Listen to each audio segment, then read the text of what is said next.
नमस्कार। लोकसभा का चुनाव आने वाला है और आज के इस वीडियो में हम जानेंगे कि लोकसभा का चुनाव कैसे होता है, सांसद कैसे चुने जाते हैं, उन्हीं सांसदों में प्रधानमंत्री कैसे चुने जाते हैं और भारत में जो पहला आम चुनाव था कब हुआ था। इन सभी बातों पर हम थोड़ी चर्चा करेंगे, थोड़ा अध्ययन करेंगे। तो बिना देरी किए चलिए शुरू करते हैं। देखिए, सबसे पहले हम ये जान लें कि जो पार्लियामेंट होता है, पार्लियामेंट में दो हाउस होते हैं। एक होता है अपर हाउस, जिसे हम राज्यसभा कहते हैं। दूसरा होता है लोअर हाउस, जिसे हम लोकसभा कहते हैं। आम जनता जिस उम्मीदवार को चुनकर भेजती है वो लोकसभा का सदस्य होता है, जिसका कार्यकाल 5 साल होता है, जिसे हम सांसद कहते हैं। वहीं अगर बात करें राज्यसभा की, तो राज्यसभा सांसद का चुनाव जनता द्वारा सीधे तौर पर नहीं किया जाता है। सरकार बनाने के लिए किसी भी पार्टी को या किसी भी गठबंधन पार्टी को 272 सीटों की आवश्यकता होती है या इससे अधिक सीटों की आवश्यकता होती है। लोकसभा में कुल 545 सदस्य होते हैं, जिनमें से 543 सीटों पर मतदान होता है। वहीं 2 सदस्य एंग्लो इंडियन होते हैं, जिनकी नियुक्ति राष्ट्रपति द्वारा की जाती है। आई होप कि आपको समझ में आ रहा होगा। वहीं अगर हम बात करें जो लोकसभा सांसद होते हैं उनकी योग्यता की, तो देखिए भारतीय संविधान के अनुच्छेद 84 के बी में संसद के सदस्य बनने की योग्यता का प्रावधान किया गया है। सबसे पहला यह है कि भारत का वह नागरिक होना चाहिए जो उम्मीदवार लोकसभा का इलेक्शन लड़ रहा है। उसका उम्र 25 वर्ष की होनी चाहिए। उसे किसी भी प्रकार का कारावास की सज़ा नहीं होना चाहिए। उसे बैंकों द्वारा या अदालतों द्वारा दिवालिया घोषित नहीं किया गया हो, यह शर्तें होती है। अब प्रश्न ये उठता है कि प्रधानमंत्री कौन बनता है। देखिए, हमारे जो संविधान है उसके अनुच्छेद 75 में ये बताया गया है कि भारत का जो प्रधानमंत्री है उसको शपथ दिलाने की जिम्मेदारी राष्ट्रपति का है। लेकिन इसका अर्थ ये नहीं है कि राष्ट्रपति किसी को भी उठा करके प्रधानमंत्री बना देगा। राष्ट्रपति को उसी व्यक्ति को प्रधानमंत्री बनाने की या शपथ दिलाने का अधिकार है जिस पार्टी को या गठबंधन पार्टी को लोकसभा में बहुमत हासिल हुआ हो, और वो पार्टी या गठबंधन जिस व्यक्ति को अपना नेता चुनता है वो भारत का प्रधानमंत्री बनता है। यह नियम होता है। अब प्रश्न ये उठता है कि लोकसभा की सीटों की संख्या किन किन राज्यों में कितनी है। तो आइए इस पर भी हम थोड़ी चर्चा कर लेते हैं। देखिए, पहले नंबर पे आता है बिहार। बिहार में लोकसभा की सीटों की संख्या 40 है। उत्तर प्रदेश में लोकसभा की सीटों की संख्या 80 है। दिल्ली में 7 है। आंध्र प्रदेश में 25 है। अरुणाचल प्रदेश में 2 है।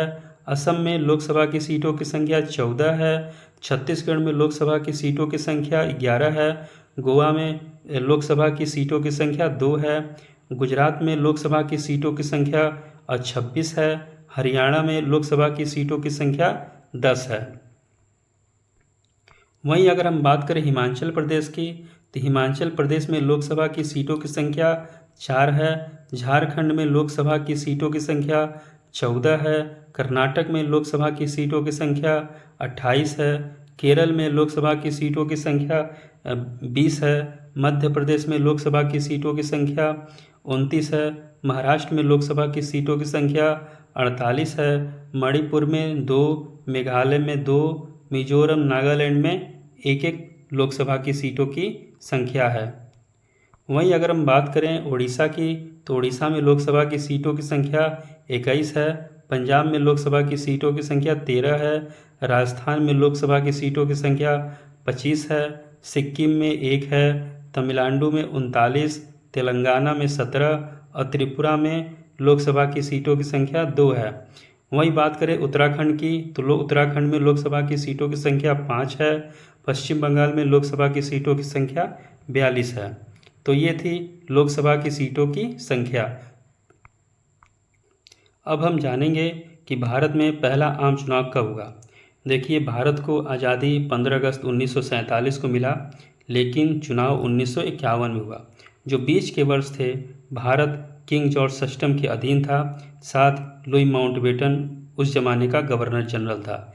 देश में चुनाव कराने की जो प्रक्रिया थी जुलाई 1948 में ही शुरू कर दी गई, लेकिन चुनाव कराने के लिए कोई कानूनी प्रावधान नहीं थे। इसलिए 29 अगस्त 1947 को ड्राफ्टिंग कमेटी की स्थापना की गई, जिसके अध्यक्ष डॉक्टर भीमराव अंबेडकर जी थे और उस ड्राफ्टिंग कमेटी के 7 मेंबर थे, जिनके नेतृत्व में संविधान को तैयार किया गया। संविधान तैयार होने में 2 साल 11 महीना 18 दिन का समय लगा था। इस तरह जब संविधान तैयार हो गया तो 26 नवंबर 1949 को ये पारित हुआ और 26 जनवरी 1950 को इसे पूरे देश में लागू किया गया और उस दिन से चुनाव कराने के लिए भारत को अधिकार मिला और भारत को गणराज्य घोषित किया गया और हर साल 26 जनवरी को गणतंत्र दिवस के रूप में मनाया जाने लगा। चुनाव आयोग का गठन 25 जनवरी 1950 को किया गया और भारत के पहले जो चुनाव आयुक्त थे उनका नाम था सुकुमार सेन। आज़ाद भारत के इतिहास में पहला आम चुनाव 25 अक्टूबर 1951 से 21 फरवरी 1952 के बीच में हुआ। उस समय 17% लोग मतदान करने के लिए गए थे। चुनाव में करीब 1874 उम्मीदवार थे और 53 राजनीतिक पार्टियां थीं। 14 राष्ट्रीय पार्टियां थीं। उनमें से हिंदू महासभा, अखिल भारतीय हिंदू महासभा, भारतीय राष्ट्रीय कांग्रेस, भारतीय कम्युनिस्ट पार्टी और अन्य पार्टियां भी शामिल थीं। इन पार्टियों ने 489 सीटों पर चुनाव लड़े थे और भारतीय राष्ट्रीय कांग्रेस को 364 सीटों पर जीत हासिल हुई और 45% वोटों के साथ इन्हें प्रचंड बहुमत मिला था। और वहीं बात करें विपक्ष की तो 16 सीटों जीतने वाली विपक्ष दल के रूप में, मुख्य विपक्ष दल के रूप में भारतीय कम्युनिस्ट पार्टी उभरी थी। इस तरह पंडित जवाहरलाल नेहरू आज़ाद भारत के इतिहास में लोकतांत्रिक रूप में चुने गए भारत के पहले प्रधानमंत्री बने। Thank you for watching this video. Please subscribe, please like, please share.